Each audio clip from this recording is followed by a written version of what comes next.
السلام علیکم استاد الاتباع حکیم بوانی حیدر صاحب۔ استاد محترم، جیسے آپ نے بتایا تھا یہ میں نے ویسے ہی نشادر کے ساتھ گندھک کے تیزاب کو ٹھنڈا کیا ہے۔ یہ 1 پاؤ ہے سر، تو یہ اتنا ٹھنڈا ہے کہ یہ دیکھیں کہ ماچس کی تیلی اس میں ڈپ کی ہے تو اس میں کوئی ریئیکشن نہیں ہے، نہ یہ ہاتھ کو جلاتا ہے نہ کوئی نقصان دیتا ہے۔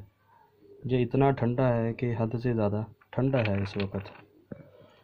یہ بہت ہی پیارا نسخہ ہے استاد محترم آپ کا، اور یہ ہر کیمیا گر کی خواہش تھی کہ تیزاب ٹھنڈے ہونے چاہیے، تو آپ نے ساری کمیاں پوری کر دی ہیں استاد محترم۔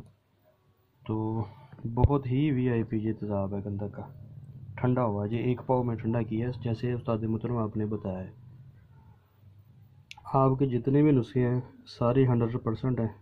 ایک نسخہ میں نے آپ کا کیا ہے اور ایک نسخہ 100% ہے۔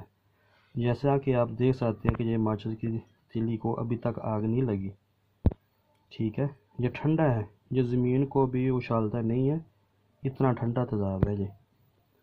یہ 1 پاؤ میں نے کیا ہے نشادر کے ساتھ استاد محترم، جیسے آپ نے بتایا۔